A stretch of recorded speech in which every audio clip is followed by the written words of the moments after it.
Bab 323. Cerpelai ungu muncul.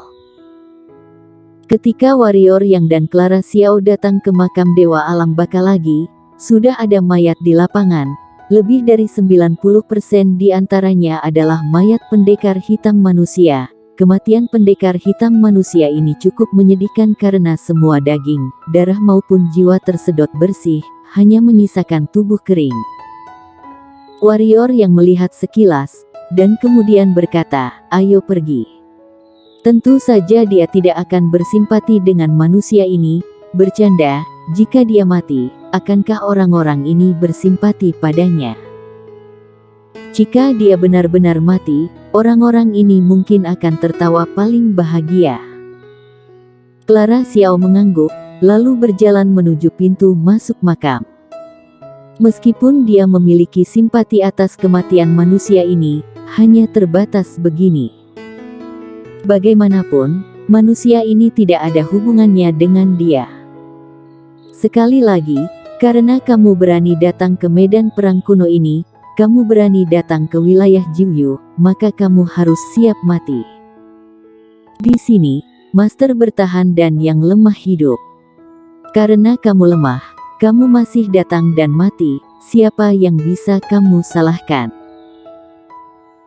Pada saat warrior Yang dan Clara Xiao memasuki makam, dua cahaya dingin menyerang mereka dari sisi kiri dan kanan. Warrior Yang hendak menyerang, tetapi tangan giok Clara Xiao bergerak sedikit, dan kemudian cahaya dingin berlalu, dan kemudian, dua jeritan tiba-tiba bergema di lapangan. Warrior Yang melihat ke sumber suara, dan melihat bahwa dua pendekar hitam manusia sedang menatap mereka dengan ngeri saat ini.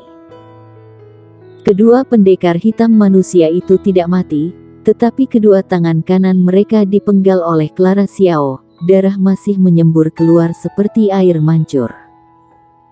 Alasan mengapa keduanya tidak melarikan diri adalah karena keduanya terkunci oleh niat pedang Clara Xiao. Sekarang, melarikan diri berarti mati. "Siapa kalian?" Clara Xiao bertanya dengan suara yang dalam. Keduanya hendak berbicara, tetapi warrior Yang dengan cepat berkata, "Siapa lagi? Itu tidak lebih dari seorang penjara, tinggal di makam ini, menunggu seseorang masuk." Keduanya menyergap dadakan, "Aku takut bahkan beberapa pendekar hitam yang lebih kuat dari mereka juga akan terkena. Apakah aku benar?" Ekspresi keduanya berubah. Salah satu dari mereka melirik Clara Xiao, dan kemudian berkata, "Teman ini, jangan dengarkan dia. Kami berdua saudara perguruan adalah murid dari sekte tingkat 6 wilayah tengah. Itu hanya karena aku pikir kalian adalah klan iblis dan ras monster. Jika kita tahu bahwa kalian berdua adalah pendekar hitam manusia, kami berdua saudara seperguruan sama sekali tidak mungkin menyerang." Setelah mendengarnya, Clara Xiao mengendurkan pegangannya pada gagang pisau, ekspresinya melembut. Melihat hal ini, mereka berdua sangat gembira, mengabaikan rasa sakit dari lengan yang patah, dan yang lain dengan cepat berkata, "Kalian berdua sangat kuat, pasti murid jenius sekte peringkat 9. Kami berdua saudara seperguruan." Ketika orang ini mengatakan ini, cahaya pedang lavender tiba-tiba melintas di lapangan, dan kemudian kepala orang ini terbang keluar. "Kamu?"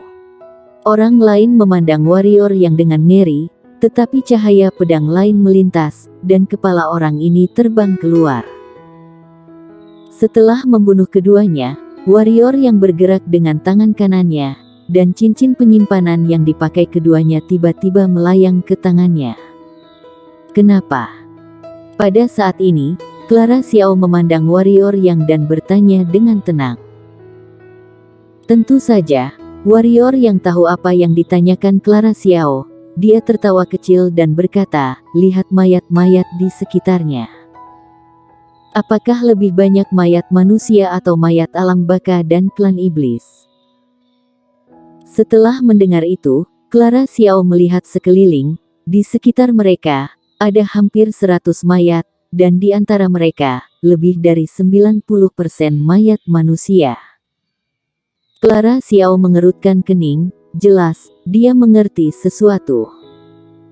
Pada saat ini, warrior yang mengangkat cincin penyimpanan di tangannya, dan kemudian berkata, aku baru saja memeriksa, di cincin penyimpanan, ada lebih dari 15.000 batu energi, dan ada banyak hal lain yang tak terhitung jumlahnya. Jelas, dua orang ini merampok. Alasan yang mereka katakan barusan tidak lebih dari membiarkanmu mengampuni nyawa mereka. Berbicara tentang ini, warrior yang tiba-tiba tersenyum, dan kemudian berkata, sebenarnya, bahkan jika mereka benar-benar hanya berurusan dengan klan iblis dan monster, aku juga akan membunuh mereka. Kenapa? Clara Xiao bingung. Karena sudah bermusuhan. Warrior yang tersenyum, kamu potong tangan mereka, apakah kamu pikir mereka tidak memiliki dendam di hati mereka? Mungkin kamu tidak percaya, jangan lihat mereka bersikap hormat tanpa dendam sedikit pun, namun, aku dapat menjamin bahwa di dalam hati mereka, mereka mungkin ingin menyiksa kita sampai mati. Musuh tidak mengerikan, tetapi yang mengerikan adalah musuh terselubung.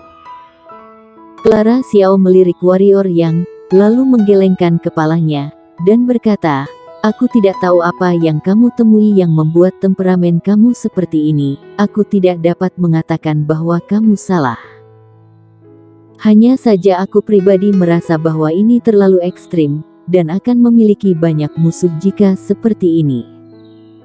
Kamu harus tahu, yang baik hati tidak ada musuh. Yang baik hati itu tidak ada musuh. Warrior yang menggelengkan kepalanya dan tersenyum, dan berkata, itu tidak salah, baik hati akan mendapatkan banyak bantuan, tapi sayang sekali aku tidak akan pernah menjadi baik hati. Kenapa? Clara Xiao mengerutkan kening. Karena aku ingin membunuh banyak orang. Warrior yang menggerakkan pergelangan tangannya, dan pedang panjang itu memunculkan bayangan, dan berkata, aku ingin mereka yang melukaiku dan keluargaku bayar dengan nyawa. Teringat adegan yang pernah dilihatnya dari cermin luar angkasa, warrior yang tiba-tiba mengeluarkan jiwa pedang pembunuh yang ganas, dan matanya berangsur-angsur menjadi merah, dan di dalamnya seperti lautan darah. Raut wajah Clara Xiao berubah, namun pada saat ini, rona merah di mata warrior yang berangsur-angsur menghilang, dan jiwa pedang garang itu juga perlahan kembali ke tubuhnya.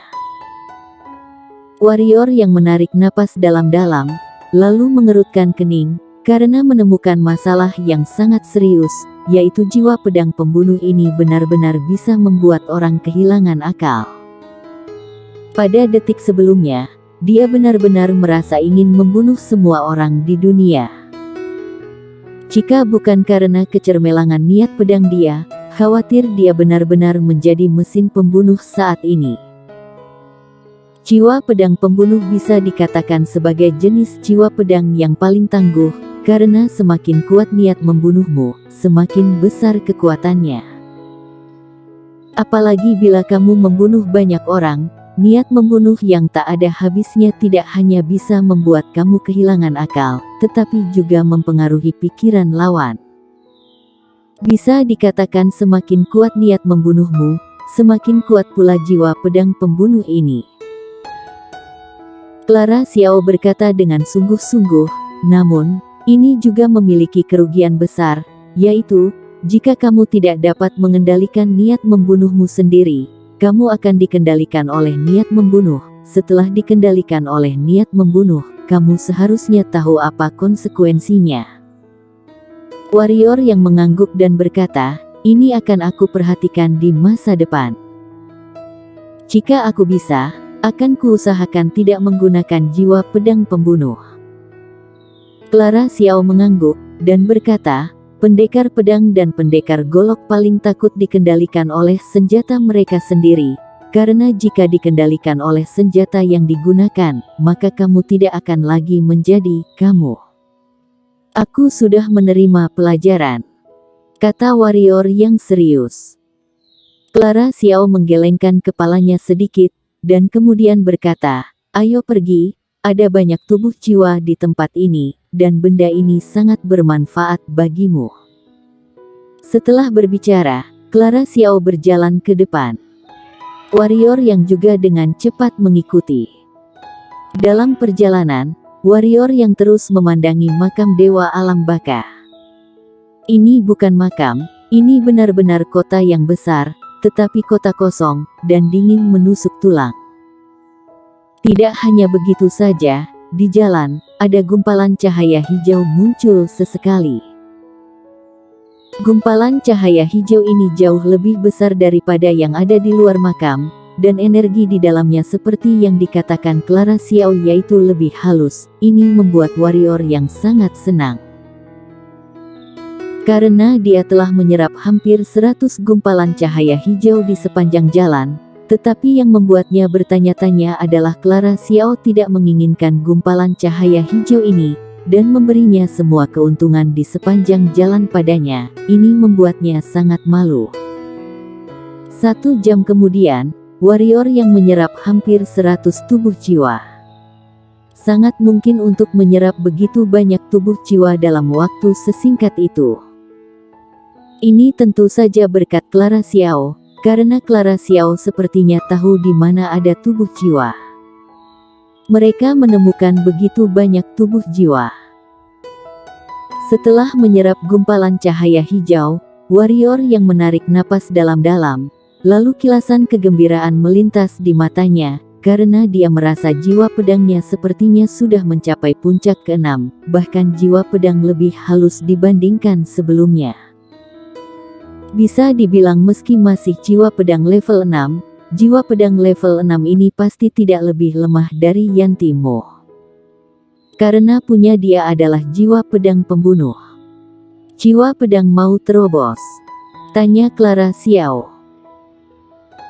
Warrior yang mengangguk, ragu-ragu, dan kemudian dengan gerakan pergelangan tangannya, 5 buah spiritual es dan energi batu terbaik muncul di tangannya. Dia menyerahkannya kepada Clara Xiao, dan berkata, kamu bilang tubuh jiwa ini tidak terlalu membantu jiwa pedangmu. Aku percaya untuk saat ini, tetapi buah spiritual es dan energi batu terbaik ini akan membantu kamu, bukan? Clara Xiao hendak berbicara, tetapi warrior yang melanjutkan, jika kamu menolak lagi, maka aku hanya bisa berpisah denganmu. Lagi pula, wajahku tidak setebal itu, masak aku selalu memanfaatkanmu. Apakah kamu harus begitu heran? Clara Xiao melirik warrior yang ekspresinya sedikit tidak senang. Dia sepertinya merasa bahwa sikapnya agak ambigu, wajahnya perlahan menjadi dingin, lalu dia menoleh dan berpaling. Warrior yang tercengang, lalu menggelengkan kepalanya, dan berkata, ini bukan merasa heran, tapi aku pikir buah spiritual es dan energi batu terbaik ini berguna untuk kamu sebelum aku memberikannya kepada kamu. Seperti yang kamu pikirkan tentang tubuh jiwa sangat membantu aku dan memberikannya padaku. Mendengar penjelasan warrior yang, ekspresi Clara Xiao berubah lembut, dan dia melirik warrior yang, lalu menggerakkan pergelangan tangannya untuk mengambil buah spiritual dan energi batu terbaik. Tiba-tiba, dia mengerutkan kening dan melihatnya buah spiritual es dengan cermat, kemudian berkata, buah spiritual es yang aku makan tampaknya sedikit berbeda dari buah spiritual es kamu. Di mana perbedaannya? Warrior yang mengerutkan kening dan bertanya. Clara Xiao merenung sejenak, lalu berkata, energi yang terkandung dalam buah spiritual es kamu setidaknya 10 kali lebih halus daripada yang aku makan. Apakah kamu yakin ini buah spiritual es? 10 kali. Warrior yang terkejut dan berkata, bagaimana mungkin? Clara Xiao hendak mengatakan sesuatu. Pada saat ini, cahaya ungu melintas di lapangan, dan kemudian buah spiritual di telapak tangan Clara Xiao tiba-tiba menghilang. Wajah Clara Xiao berubah, dan niat membunuh melintas di matanya. Namun, Pada saat ini, dia tiba-tiba menemukan bahwa warrior yang berada di seberangnya tiba-tiba berteriak kegirangan seolah menjadi gila dan berteriak, "Bocah kecil." Cahaya ungu muncul, cerpelai ungu muncul di depan warrior yang bersambung.